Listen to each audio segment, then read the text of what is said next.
continuing now until, hopefully February for the Broncos. And Wednesday night means it's time for an episode of Mile High Insiders.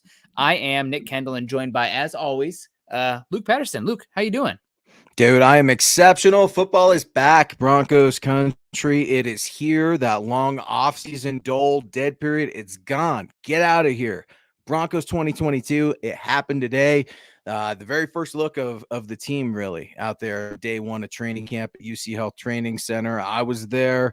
Looks like 2057 I think was the official attendance that was released about an hour or two ago. So Broncos country is so thrilled. They're revitalized. Russell Wilson has resurrected interest and even expectations on this team. So it was a night and day difference, Nick. We'll get into that a little bit, but I'm so happy and grateful that football is back and Wilson is here in Denver. No more who won the day at quarterback. That's over. It's done. We can talk about better things. Thank God.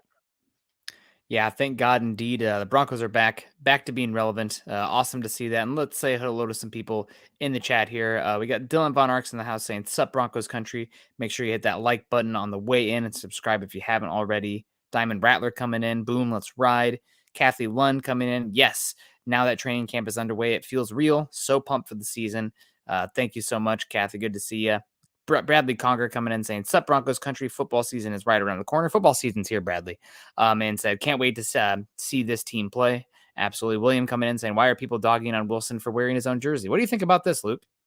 I thought it was awesome. I've never seen it done before. I think that the Seattle fans are still bitter, calling him corny and all this stuff. Whatever, man. The guy wins football games. I could care less if he's cheesy or corny or anything like that. I think Russell Wilson is a human being and an alpha dog and a man that is comfortable in his own skin. Now, I'm not saying I was a fan of his pickup truck because it was a Dodge. I'm not a Dodge guy, but I thought the truck was pretty cool. We could joke about, little guys having big trucks. Russell Wilson is not a little guy. He's a thick boy. He's all man, and he's a franchise quarterback. So I'm good with it, man. I thought it was cool. I thought maybe it was a subtle hint that he likes that jersey. I know that's a jersey that you're a fan of as well. So I'll take it. Yeah, absolutely. And Mark Klein coming in saying, people who are hating on Russell Wilson wearing his jersey are just bitter ex-Seahawks fans. They're like a jilted ex. So for me, it's one of those things, I just don't care. He can wear what he wants. So I'm 100% about it. And also we got Chase saying that truck Russell Wilson pulled up in was pretty sweet. What is I'm not really a car guy per se. If it runs, I'm great. I'd like to have one in city car and one high clearance vehicle to get some of those trailheads and whatnot in the back country. But are you a Ford guy? Is that what's going on here? I went from the F-150 to the Toyota Tacoma. It was a deal I just couldn't pass up. I'm happy with my Tacoma. I do miss my Ford. I would like a little bit of a bigger engine, but gas right now, right? It's all about gas and getting around. It's funny how many of the media members at Broncos camp actually carpool. There's a bunch of us that live in the same area too. So it's kind of funny when you see a bunch of grown men carpooling to the same event, all working for different radio stations and things like that and publications. But no, I thought it was a super cool truck. It's one of those cool things that the Broncos do. I know they did it for a long time where you kind of do a ride with a Bronco and you kind of get to know them in the car for 1 or 2 minutes. Those little cool behind the scenes stuff is what we're all here for. I mean, I'm never bored with wondering who drives what. Show me your toys. Show me how you like to play. And that truck was a serious zombie mobile. No doubt about it. Also wanted to give a huge shout out to my guys, Gage and Gavin. Got to see them out there at training camp. They've been good friends of the show and good friends of mine personally over the last year or so. So it was awesome to be able to see some folks and our supporters and our family. Carl's going to be coming out. Thomas is going to be coming out. Mile High Huddle is very well represented, not only in the U.S., but especially at Broncos training camp. Yeah, absolutely. It's going to be fun to see all those people. No doubt. I'm a little bit jealous, but hopefully some of you folks get out here to Seattle week 1 and hit me up as well, so I don't feel totally left out of the party.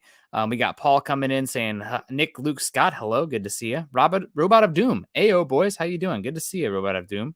And of course, we got Bronco Gang coming in. Let's ride. Greg Smith. Good to see you. Jeff Noyes saying, "Hello, Luke, Nick, Nuke. That's our nickname. That's what we should have been. Nuke. Nuke. Dylan and all the Broncos country coming in.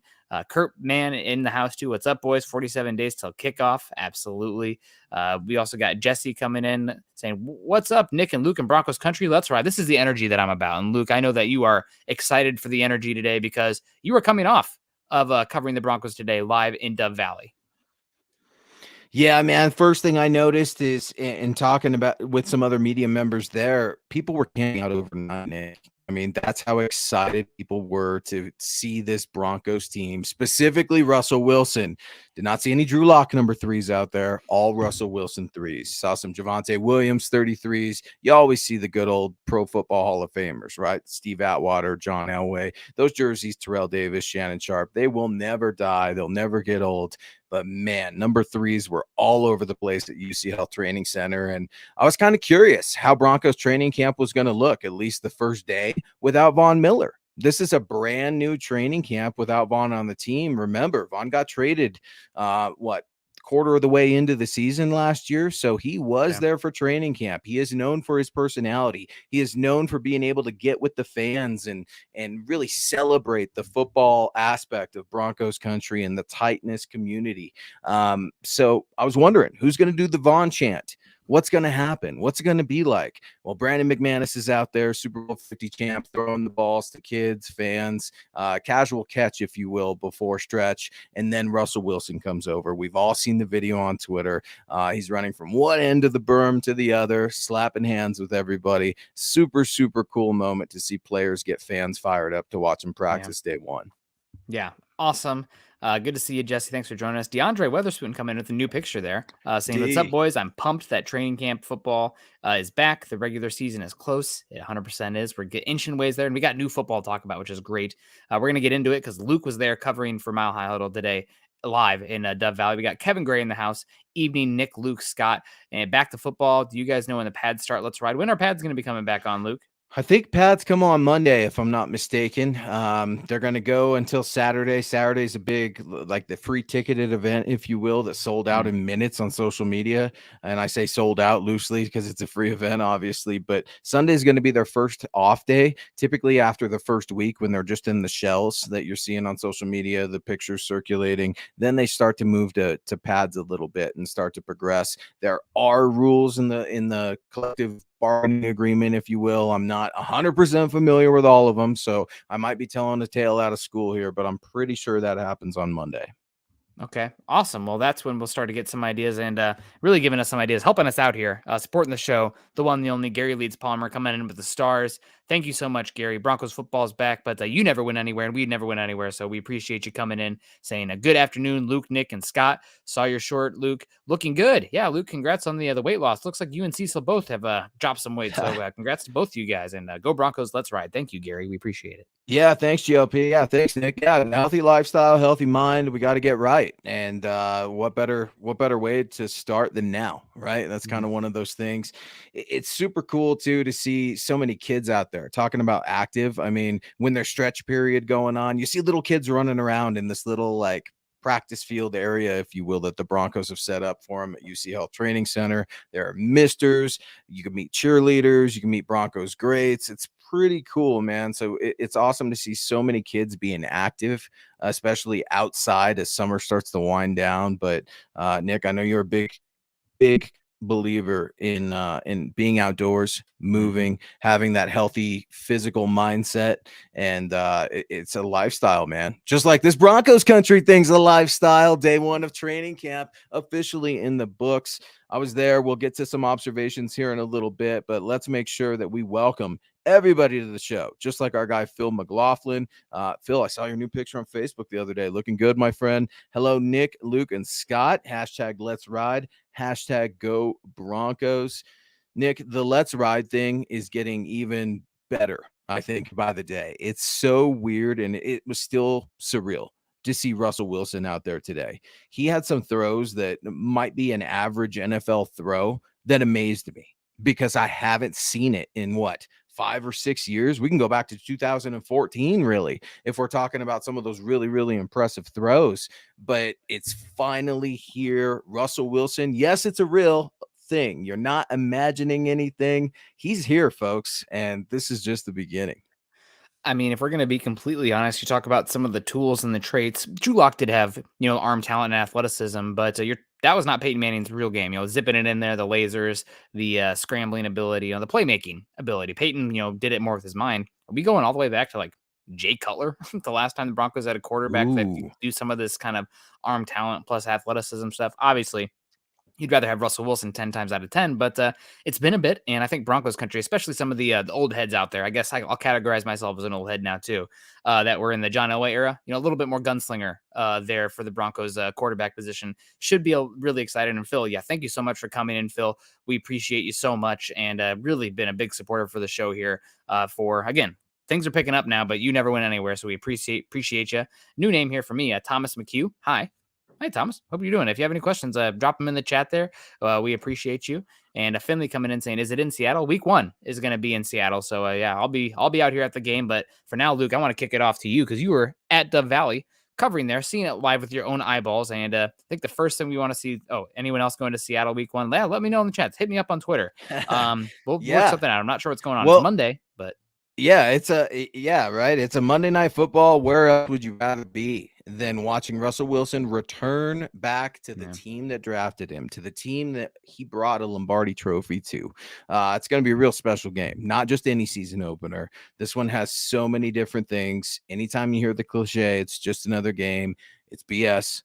It's the PC thing to say. It's what you have to say, but it is more than just a game. Dylan Von Arx, too. I want to give our guy a plug. He's putting in a ton of work over at milehighhuddle.com. He's got an article out right now breaking down the Broncos' 4 toughest non-AFC West opponents of the 2022 schedule. Be sure to get at milehighhuddle.com. Check out our guy, Dylan Von Arx. Yeah, check out Dylan. Thank you so much for supporting us, Dylan. We appreciate you. So let's get into it, Luke. You were there today. Just how is the energy from the fan, and how much do you attribute that to Nathaniel Hackett, obviously a big energy guy, and also Russell Wilson? Just the dynamic between what you saw in the field, and you also have the benefit of longitudinal study, excuse me, where you've seen some previous camps. What are the big differences you saw today as far as energy, how it was run, things that were emphasized, and things that stood out to you from compared to Vic Fangio and Vance Joseph era?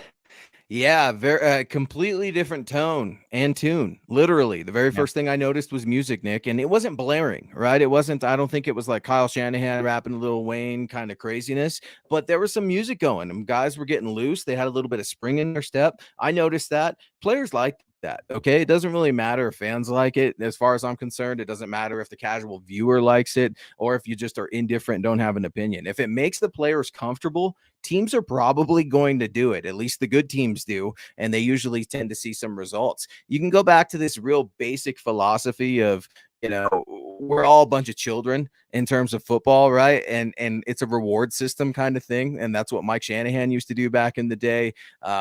With winning, you might get an extra day off or an early day off and have to just come in and watch film, or you could get a hat day. It was even like that with me in high school. I played for Dave Logan, voice of the Broncos. And if we worked our butts off all week, you got rewarded, and you got to kind of have a t-shirt and a hat day for practice. And that was awesome. Music's no different. It makes the guys feel a lot better when they're stretching, when they're doing their positional drills, but make no mistake about it. These guys are locked in it. It was loud, and I'm not talking about the music. I'm talking about players yelling at each other in terms of communicating loudly on both offense and defense. At first glance, it might seem hectic, but it's really just guys communicating. Guys are in tune to what's going on. And Nathaniel Hackett, man, I think players are really, at least day one, responding to his philosophy at practice of kind of players and teaching and coaching on the fly.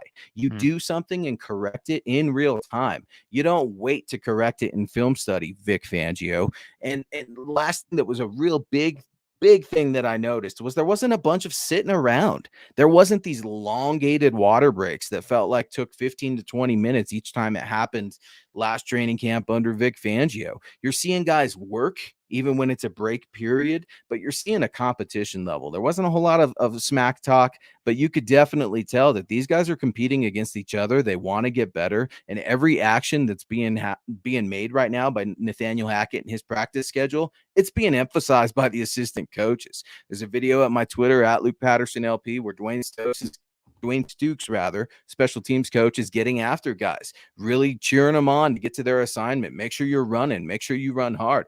Justin Outen, same way. Defensive coordinator Evero, I loved his energy as well. So this common theme of energy, it's there, Nick, but it's not without direction. These guys have a purpose, they have a plan, and there's assigned times for which exercise and which drill that these guys are doing. I absolutely love it. Awesome. Well, man, it's good to hear. Really excited about the, live correction as it's going. I think a good practice is a lot more like jazz music rather, reading sheet music in a symphony. And if something happens, you're going to have to be able to pivot and go a different time. And the players have to be in sync enough with the coaching staff where they're working together and they understand that and still get everything done. Travis Weber coming in here saying, good evening, Nick, Luke, Scott, and Broncos country. Football is here. Let's ride. Yeah, it's absolutely here. And I'm glad to hear that not any fights yet for Broncos country, but if they're competing and it's going to be hot, then it's probably coming on the field here at some point. A little bit of fields tempers flaring up there on the field. And we got Lawrence Rivera coming in supporting us saying, what's up, guys? What a long day. Well, hopefully this is a nice little cap for you today. So we appreciate you. And Luke, I want to keep it going here. I saw a comment on here saying that the defense today was the talk of the town. Any thoughts on that about the defense standing out today? Day one, I mean, it's early. Typically the offense is much more a coordinated dance. So defenses historically, go out there and are better day one. But what you saw today from the defense. Yeah, Justin Simmons was an absolute stud. Got his first interception of training camp on the very first day. Shocker. Now, it was actually an interception because of K'Wan Williams. He tipped the ball. K'Wan Williams had a phenomenal day. So K'Wan Williams tipped a ball in really, really tight coverage in a goal line drill where the emphasis was obviously pass. Let's go pass heavy, short field, and it was right by the fans. So it was a great level to see. Just a little inside thing here. The media side, you can't really see much over there, and it's full of a lot of chatty Cathys, if you will. So the berm is really where you want to be. You've got the best access, but you got to sunscreen up and deal with that heat a little bit. Now, what's special about K'Wan Williams also, Nick, in addition to that tip pass that led to a Justin Simmons interception that was beautiful. Justin Simmons is out there diving for interceptions on day one. It was a safe dive and crazy anything like that. But K'Wan Williams also had kind of a strip on Jerry Jeudy. The last play of practice today. It was like K'Wan Williams, Jerry Jeudy caught a ball, looked like he was going to turn it up and go into the end zone, and K'Wan Williams stripped it. Another Broncos defender picked it up, and that's how they ended practice. Kind of a gnarly way, but time was dwindling down to end practice, and not what you want to see from Jerry Jeudy. But K'Wan Williams, man, he was absolutely wonderful today in terms of the defense. PJ Locke looked really, really good as well. And one thing I know you're going to love, Draymond Jones, dude. I had my eye on him all day on your boy. Everybody loves Draymond on this publication, right? I was thinking of you, Carl, Chad, Zach, Lance, Eric, everybody. And man, he bossed Quinn Miners around. All right. Like he was pushing Quinn Miners in the back, pass protection. I mean, just really driving him off the ball. He did line up over Calvin Anderson a couple different times and got the best of him. But man, Draymond Jones looked pretty good in day one. And if he's having that good of a start, I want to see him continue this momentum into day two. But defense for sure won the day. That's not to say that the offense looked bad or anything like that. But this defense knows they've got quite the challenge, especially if you're a defender and you've got to not only account for Russell Wilson, but you've got to worry about Javonte Williams. You've got to worry about Cortland Sutton. You've got to worry about Jerry Jeudy. I mean, there's so many weapons this defense took the call today. Yeah, awesome, man. I think Kathy took a little bit of exception to your chatty Kathy comment there. But, we appreciate you, Kathy, getting the dig in there. That was quick. I was waiting for Luke on that one. So really good to hear that Draymond Jones stood out today.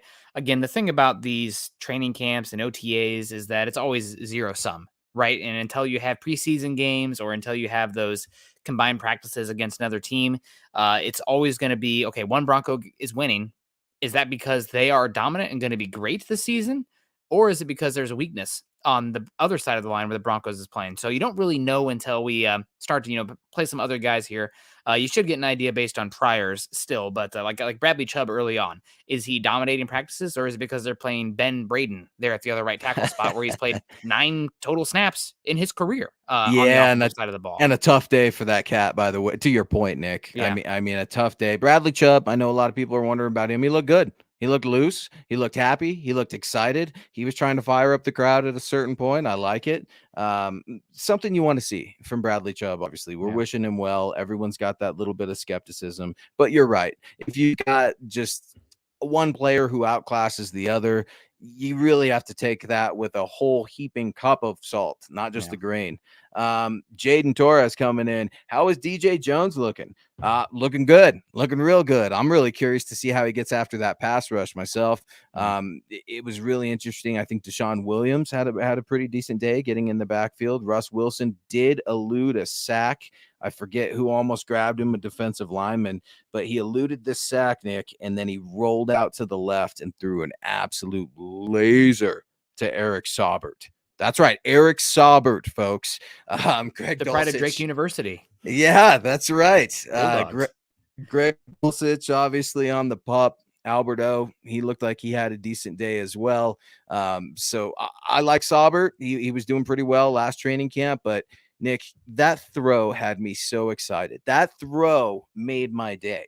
And it wasn't a throw that I've never seen before, right? But it was an accurate throw. I mean, it was spot on where Saubert needed to catch it. He didn't need to overly adjust. He had defenders on both sides of him for the touchdown. And that's just what Russell Wilson does. That's what preparation gets for you. That's what chemistry gets for you. And it makes all the difference when you haven't seen that type of stuff in 6 years. Yeah. Yeah, absolutely. So a few players here. Obviously you are there, and I'm trying to follow from the respected peoples who are there. Everybody has their own biases and preconceived notions going into it. But a few guys that seem to be highlighted today coming out of it. So I just kind of want your, one paragraph response, whether or not this player's deserving of the hype coming out of today. Some that you haven't talked about yet. First one, PJ Locke. Obviously, the safety that was in there when Kareem Jackson was not out there for OTAs. How did he look today? Are you thinking that he has a chance to surpass Caden Stearns as the safety 3, or is it more that Caden Stearns is playing a different role? And if Kareem Jackson goes out, then Caden Stearns is probably the first guy in, but PJ Locke right there behind him. Man, iron sharpens iron, right? And you know that these coaches, right, just like DeMarcus Ware loved in that Super Bowl 50 year, competition is the theme right now in training camp, Nick. So PJ Locke is a lock to make this team, no doubt. He had a great day for me. I absolutely love it. Caden Stearns, I do think Caden Stearns is he's supposed to be a different role, right, than PJ Locke. I think PJ Locke ideally would be that Will Parks Swiss Army knife, if you will, in the defensive backfield and maybe special teams unit. And Caden Stearns, you really do want to see him take this next step, especially in 2022, because look, while the Broncos have been fortunate with Kareem Jackson in these one-year deals, it's got to stop at some point, right? And I love K-Jack. Absolutely love him. I know some media members are fighting amongst themselves on whether or not Caden Stearns is going to be the starter over Kareem Jackson. All that's hogwash. First of all, nobody fights out in training camp. Everybody avoids each other. Second of all, Kareem Jackson is the starter, okay? Justin Simmons and K-Jack have got that backfield locked down. But it's important that you bring this up, Nick, because PJ Locke and Caden Stearns, they're on the rise, just like Justin Simmons was on the rise, man. You remember when he's out there against the New Orleans Saints blocking PATs or field goals or whatever it was. I mean, whatever these guys have to do to get noticed is going to get them playing time, period. Yeah. Dwayne Stukes is out there firing out on all levels. So if he's got guys that are performing on the kickoff unit or punt unit or what have you that can tackle, are consistent, and realize where they need to be in coverage, you're going to see a lot of PJ Locke. You may see a lot of Caden Stearns, not because K-Jack can't play, but he's a little long in the tooth. He's a ferocious hitter, and sometimes those hits take a toll. And it's good just to have different depth back there, different options. You don't want any of them to be comfortable. Again, coming back to iron sharpens iron, it's amazing how much that one just burned in your memory from that special Super Bowl 50 season. We got Andrew Baker coming in, one of the big supporters of the show, always coming with stars and support. We appreciate you, Andrew. Thank you for tuning in today. Says, what's up, MHI? It's flexing on us. Good to see you, Andrew. Says, if the defense wins every day, that's good for us taking care of OFs and Russ learning the playbook. I think offenses and Russ learning the playbook to play against a great defense. Yeah, you're right.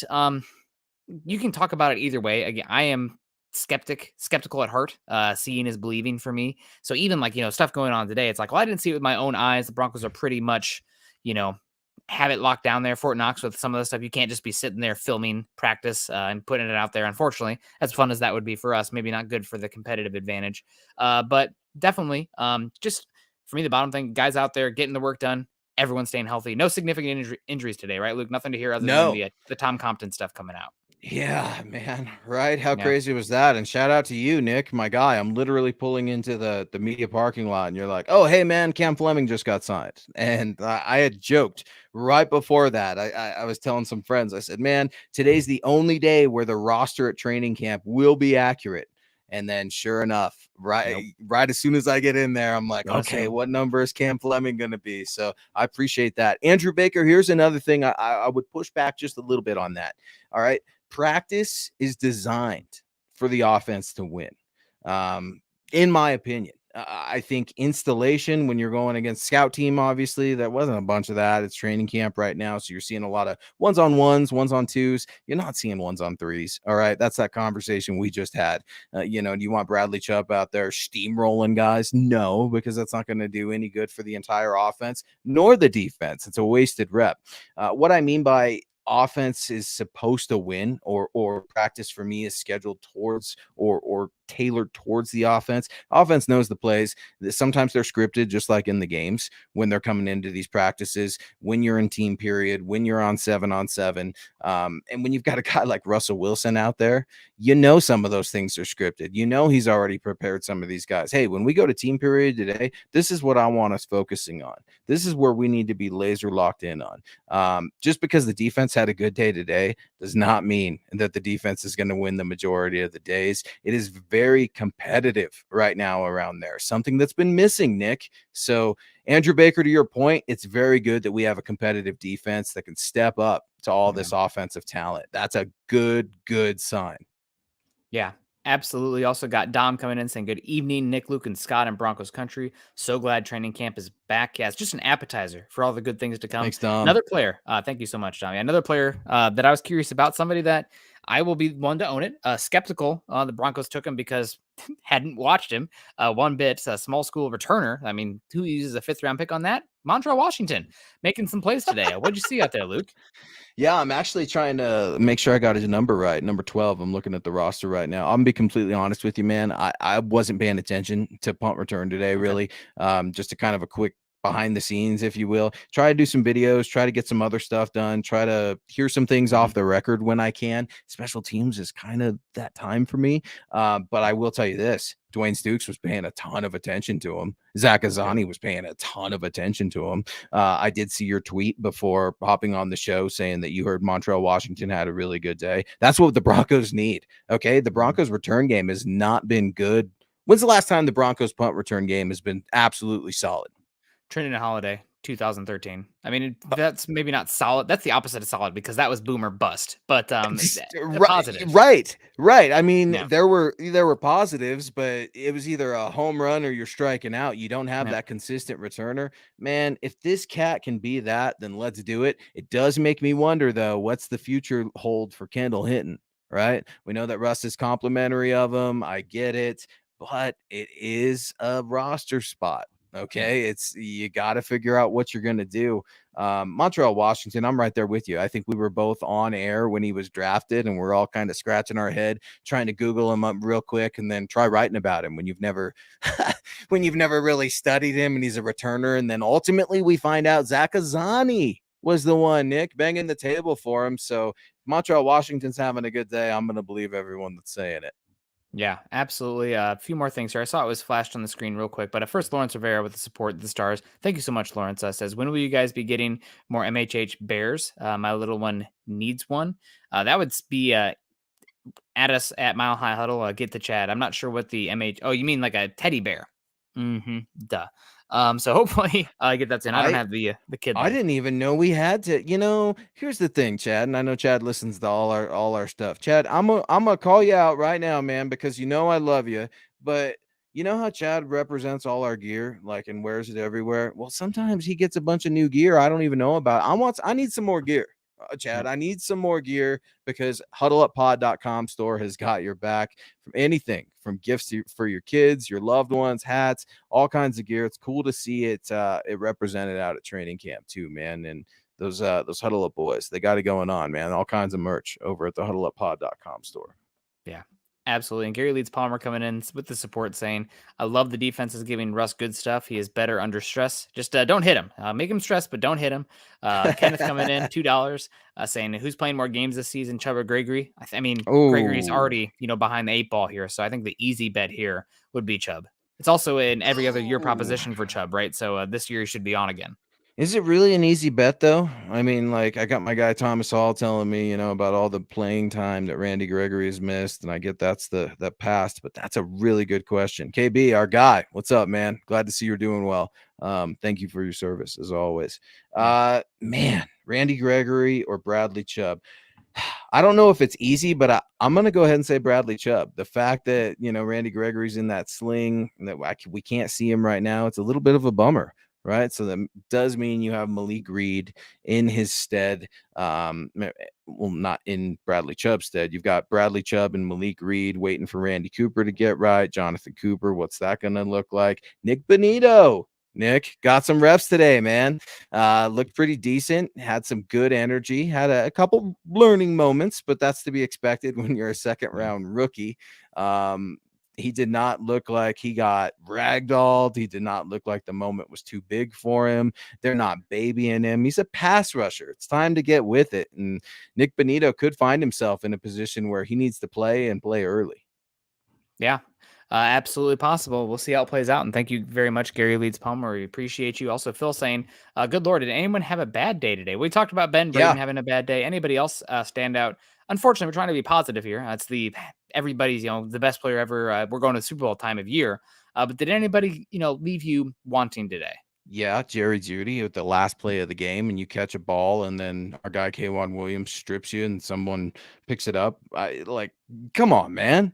It's like that segment, right? Come on, man. It's this year 3, dude. I get you're supposed to be the best route runner in the world, but that's a mental error. That's all that is. It's a mental error. We know he's capable of it. That's not a question. We know he's got good hands, but I don't know if he was focusing on something else. He's a new father, right? And sometimes you lose sleep, or I don't know. I'm not going to make excuses for it. It did piss me off a little bit. It's not the end of the world. Okay. It's day 1. You're shaking the rust off a little bit, but weren't you out there working with Russ? I mean, like, how much rust do we really need for Jerry Judy? I was a little disappointed, left a little bit of a bitter taste in my mouth. And Quinn Miners on that pass pro bothered me a little bit. Draymond Jones was getting in his lunch, man, pushing him right back. Quinn does respond like a champ, though, and fights his heart out, and you have to respect that. But Luke Wattenberg, rookie center today, had some rough snaps for a little bit there. Small rookie mistakes, those things are going to happen, but you didn't see a ton of mental errors other than the Jerry Judy forced fumble or forced strip, whatever you want to call it. That was just a bummer.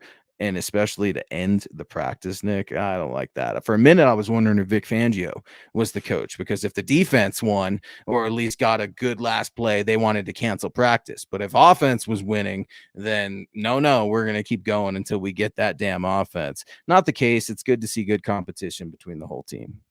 Yeah, totally makes sense. Well, hopefully we keep it going here. Benjamin Flores coming in. How was Kush? How was the offensive line in general? And something I want to add here before we hear from you, the offensive line. Pads aren't on yet, guys. I know I guess pads are on the helmets right now, but not on the chest. It's not really the physical, helmet busting part of camp. So really, I wouldn't say probably too many takeaways from the run game portion of camp this early. Some, but like it's very much a grain of salt this early on. So how was Kush? Kush looked good, man. He Yeah. looked he's one of the first down the field in terms of when it's time for a positional drill, when it's time for team. He sprints from one field to the other. He is very deliberate. He's checked in. I think working with Russell Wilson has done wonders for him. I think that he could probably see the game in a new way that he hasn't seen it before because he has the luxury of playing for a Hall of Fame quarterback. Lloyd Cushenberry is a smart dude. There is no question about it. This man understands football.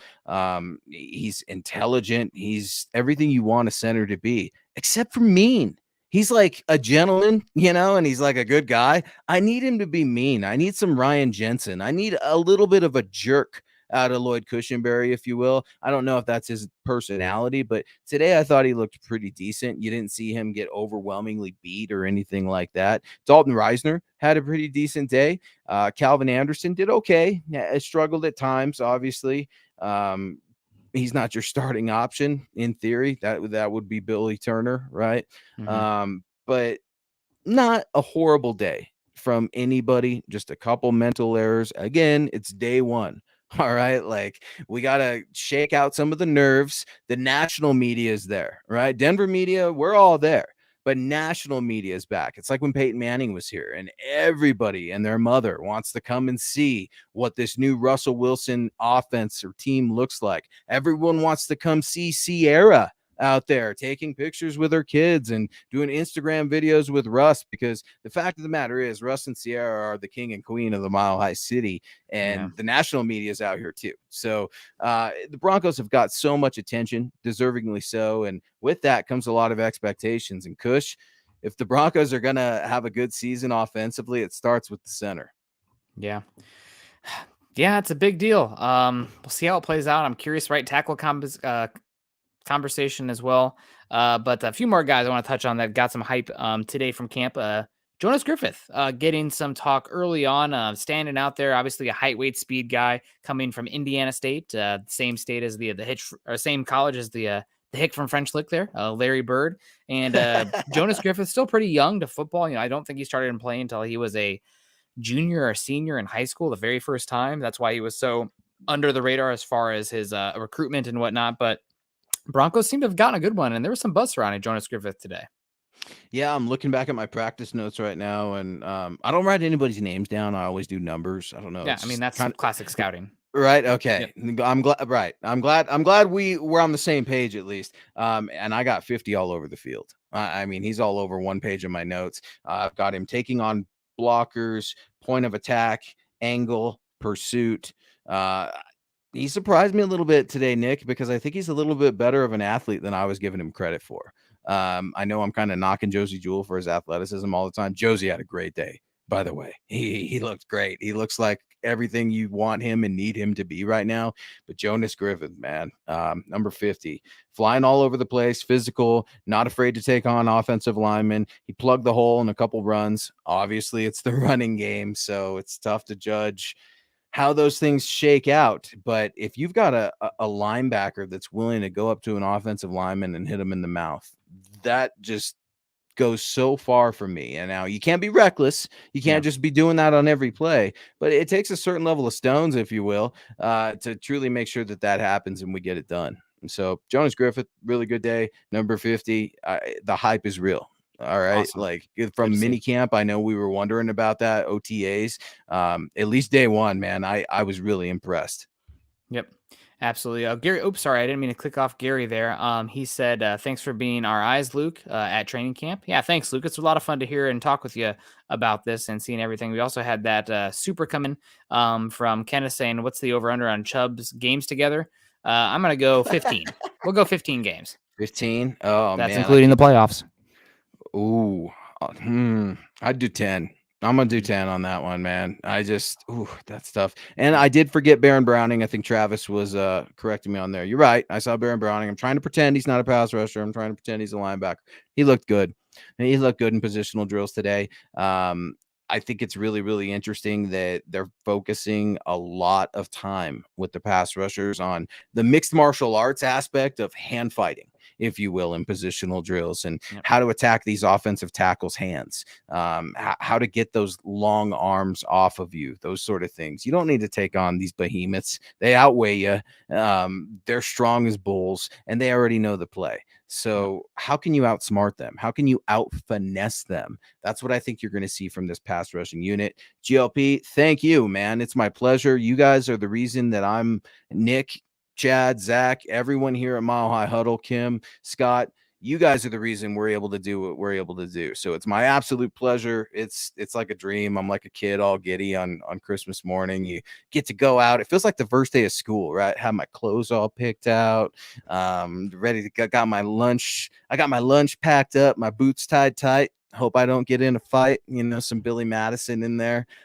No, man, it's cool. You guys are the reasons we're able to do what we do. And come say hello if you're out at Broncos training camp, man. Love to chat with folks, love to take pictures, all that kinds of stuff, because you guys are friends, you guys are supporters, you guys are family, and you definitely matter to all of us here at MHH. Yeah, absolutely. Thank you so much, guys. We appreciate that. A couple more questions for you that I am very curious about still. That since you're the eyes are there at Dove Valley, how did Baron Browning look today? Obviously, you probably remember dating back, the Broncos finally used a decently high pick at the linebacker spot, and I was like, is he going to be a linebacker? I like him at edge too. He did really well there at the Senior Bowl, kind of a hybrid off ball or stack, whatever you want to call it, an edge player. Broncos making that transition to edge, I think, as much because they're excited about Jonas Griffith. But Browning today had a little bit of buzz as well, more so than Nick Benito. So I'm curious about Browning this year. Yeah, he's an athlete and a competitor, man. Yeah. He just wants to go out there and wreck games any way they ask him to. One thing that I think people should really give Baron Browning credit for is embracing what they've asked him to do. I think sometimes players are told these are positions that you're going to be moved to. In fact, I know that based on talking to several players and ex-Broncos, if you will. And sometimes it doesn't work out, and the player has a lot of bitterness, and maybe they don't get retained. Maybe they go somewhere else because of that. That's not the case with Baron Browning. This man is a natural athlete coming off the edge. The Senior Bowl, he was even getting some reps in the edge, if you remember. And Ohio State, I like to say that they ruined him. They didn't ruin him. He's a dual player. He's not Micah Parsons. I like to kind of make him a poor man's Micah Parsons, if you will. But that green dot meant so much to me as a linebacker last year. I just worry about it being another rookie season. I'd like to see him match up with Garrett Bowles a little bit more because GB is obviously the best tackle on this team. It's tough because you're trying to get Bradley Chubb back in the groove also. So you're going to see that natural competitiveness, I think, start to come to fruition. But Malik Reed, kind of an underwhelming day. Surprise, surprise. Jonathan Cooper, when's he going to get back in the game? Man, that's really tough. Those edge rushers, you've got to figure it out because these are the guys you've got to work with. Granted, a trade or something like that doesn't happen. And I know we're starting to wrap things up just a little bit. Guys, you've been listening to Mile High Insiders. He is Nick Kendall. I am Luke Patterson. Get at Nick Kendall, at Nick Kendall MHH. Yours truly, at Luke Patterson LP. Scott Kennedy, our guy on the ones and twos. That's at Scout Kennedy as well on Twitter. One thing that I did want to bring up real quick was the running backs. I wrote about it at milehighhuddle.com. Man, there's some competition with these cats, and I'm talking behind Javonte Williams, obviously. I thought it was pretty interesting, the order in which backs started the carries today. Lawrence Rivera, what about breakout runs? Yeah, it's tough to figure out who's having breakout runs in training camp because it's a lot of install, almost, if you will. The defense has got to keep players up. You don't want bodies flying around, hitting the deck. It's hard to figure out if there's going to be a home run running back or a run, if you will, in training camp. But Nick, the order in which the backs took the ball, at least to start the day, was interesting. You had Javonte Williams, undisputed starter of this team, right? And then you had Mike Boone in at number 2, Demarie Crockett in at number 3, and then Melvin Gordon in at number 4. That was just to start the day. That was to get some 7-on-7s and then some team period. Melvin Gordon did eventually get some reps with the 1s. You saw Demarie Crockett get some reps with the 2s. But my guy, Mike Boone, I'm telling y'all, don't sleep on him. Caught a really nice swing pass from Russell Wilson in a goal line red zone situation, if you will, for the touchdown. It was absolutely beautiful. He was covered. I really, really liked it. But to have a running back room have some competition behind the guys that you already think are going to make the team in Javonte Williams and Melvin Gordon. That's pretty special. You've got Tyrone Wheatley as the running backs coach. I don't know much about him other than he was with those damn Raiders and was a hell of a running back with them. But he obviously has some attitude to him. I think he's bringing that to his running back room. And I'm not saying Melvin Gordon was getting punished or anything like that. Sometimes guys have equipment issues, right? Or need to go to the restroom or something like that. So could have been any one of a million reasons they went in that particular order. But Melvin Gordon looked good. Javonte Williams looked good. I thought Mike Boone looked freaking awesome today. And then Demarie Crockett, he held his own too. And I know we've got some undrafted guys in there as well. So the running back room is really, really thick. Well, good. I mean, want to have bodies there, especially in training camp. You don't need all the veterans taking all the carries and everything. Last bit here, and this is as much a question right now as it is a homework assignment for you, Luke. But first, we'll get to Gary Leeds Palmer. How is right tackle shaping up? Ooh, scary. Why don't you go ahead and take this one, Nick? I think right now everybody in Broncos country, Dove Valley, in the front office is hoping that Calvin Anderson can run away with it. Billy Turner, Lord knows what's going on there. Missed games last season, signed him after failing a physical, signed him for cheap, but after failing a physical, now he's on the PUP list. Is he even going to see him this season? No idea. Tom Compton, the back surgery. When are we going to see him again? Who knows? So now you're out there with Calvin Anderson and hopefully not Ben Braden. And I guess Cam Fleming. Not great. Not a good time. So right tackle is definitely a concern. Luckily, the Broncos are in good company here with that because the AFC West right tackle position is an absolute joke. Starting right tackles right now in the AFC West, Trey Pipkins, Andrew Wiley, who knows with the Raiders right now. So Broncos are at least in some good company, I guess, with the entire division having some question marks at the right tackle spot. But it's definitely a concern for the Broncos this season, and one of the bigger issues. And it's a league-wide concern. There's not many good right tackles right now. I looked at a list of the top 10 right tackles, and it gets pretty thin pretty damn quick. I'm still pretty upset that Shelby Harris batted that ball down in, 2019, dropping the Broncos from the 10th pick to the 15th pick. We could have had Tristan Wirfs, man. Could have had it all. We took Jerry Jeudy, who's been, you said disappointing today, but man, Tristan Wirfs, incredible. Anyway, maybe we don't get Russell Wilson with that pathway. Who knows? God bless the broken road. Real quick, homework assignment / question. Defensive alignment.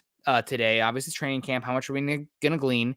Did you see any 515, 425, 416, and insert Scott's joke about the friends, zones of pleasure? But he likes to reference when I talk about all the different defensive alignments. But could you glean anything from that today?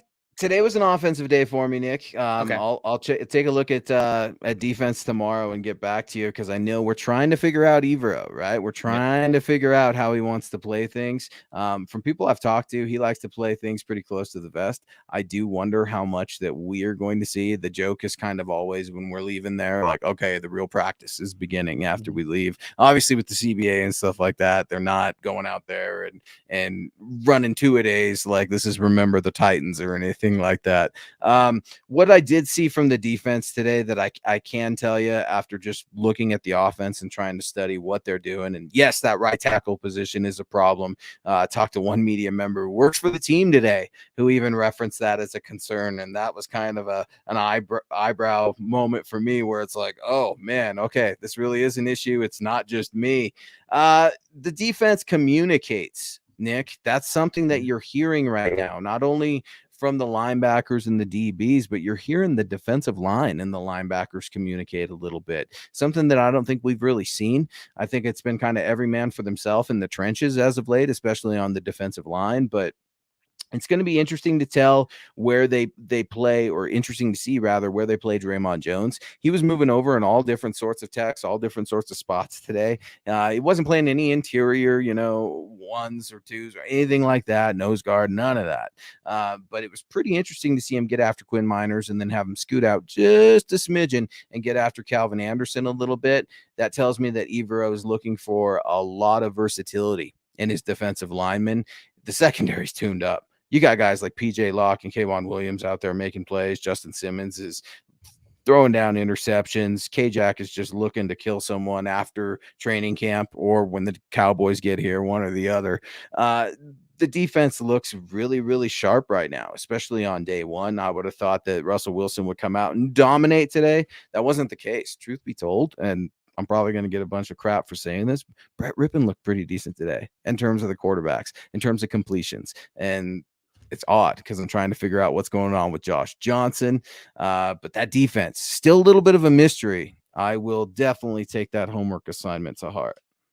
And the last one here for me, homework assignment wise, we've had questions all offseason. What does the starting base defensive line look like? Obviously, DJ Jones is going to factor in there. Probably Draymond Jones, you said, dominated today. What did that alignment look like? And was DJ in the nose? Was it Mike Purcell? Was there another 5-tech or 4-eye, I guess, specifically opposite of Draymond Jones? Who were the starting three?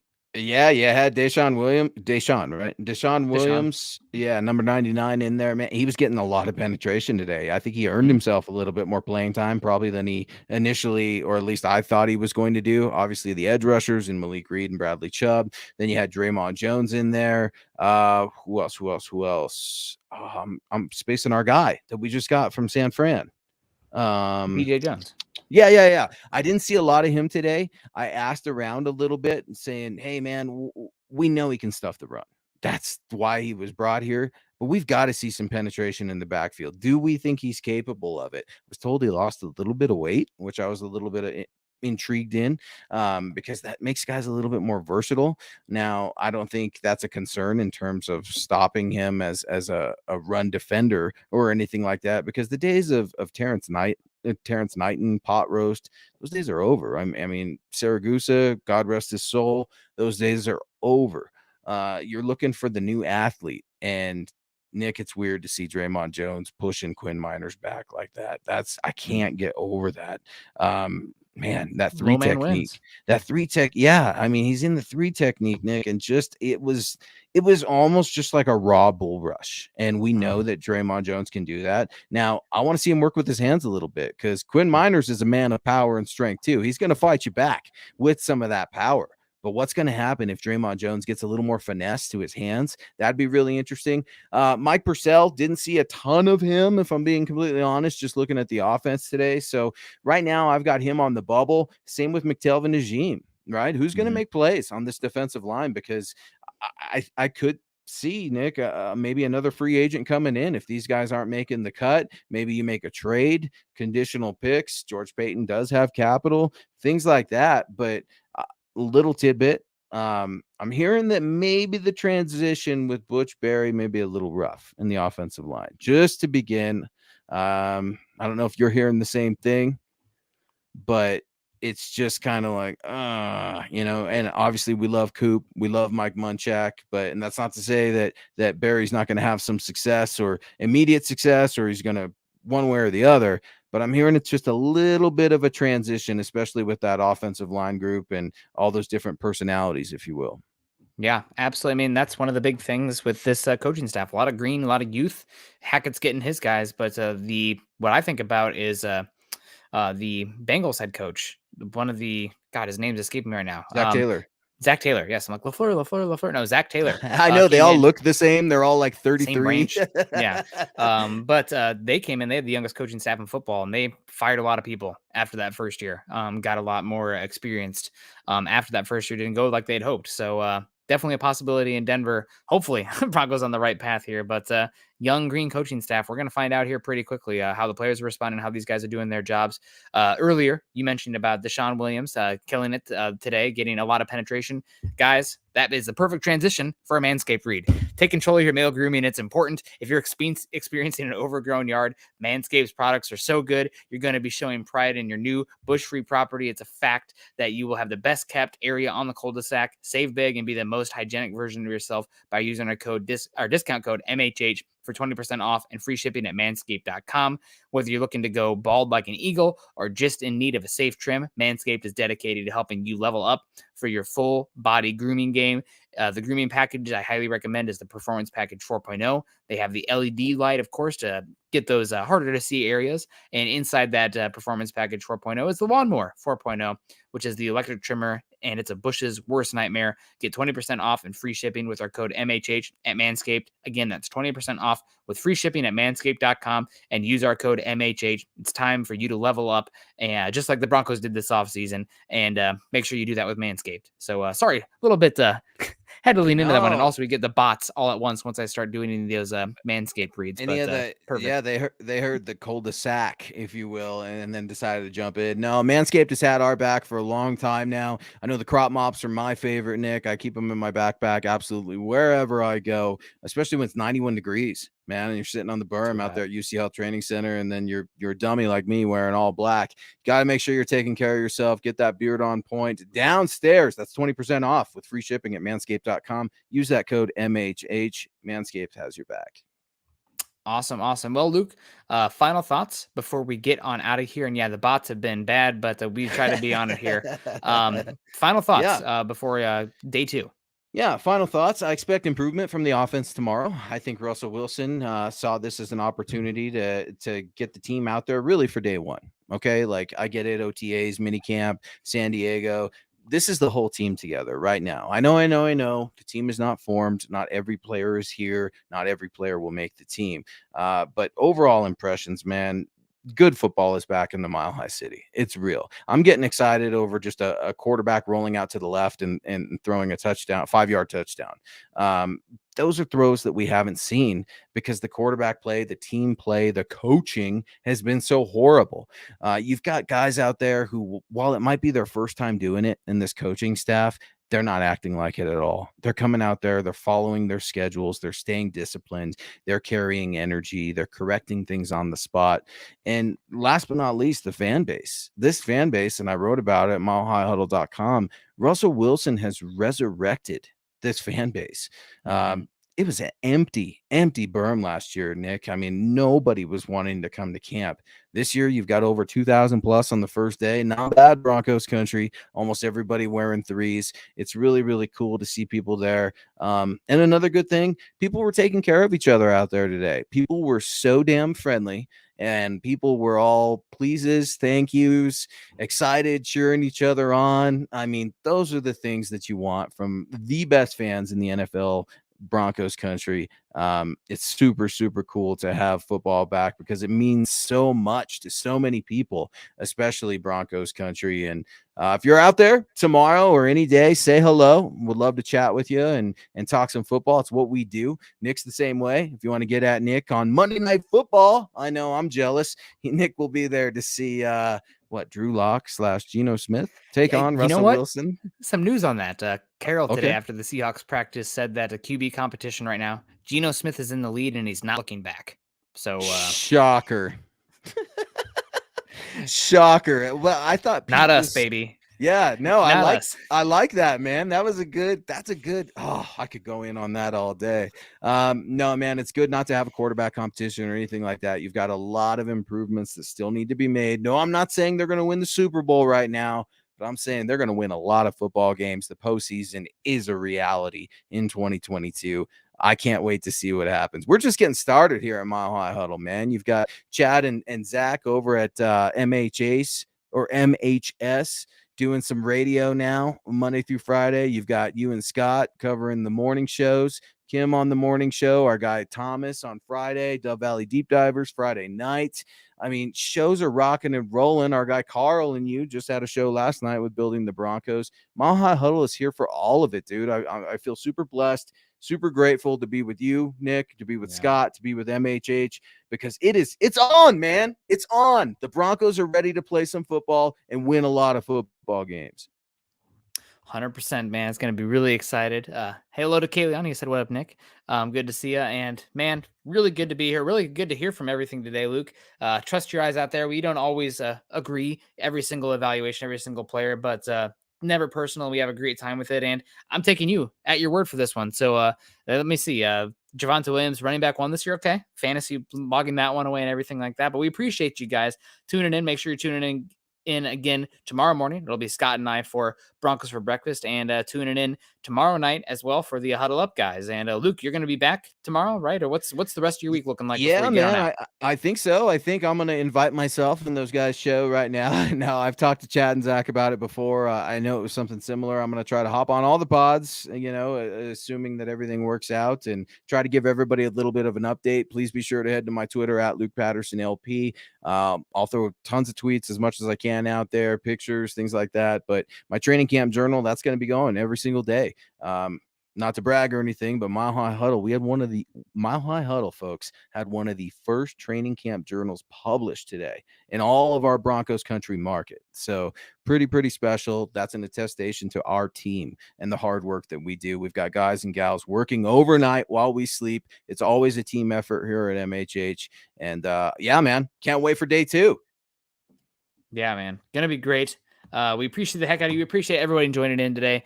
Make sure you guys stay safe, stay cool. It's hot as heck up here in the Pacific Northwest. It's hot there in Dove Valley as well. The dog days of summer, as they say, but man, having a lot more fun with the Broncos back and a contending Broncos team back as well. Have a great one, guys. Choose kindness, choose compassion. We'll see you later. Go Broncos. Let's ride.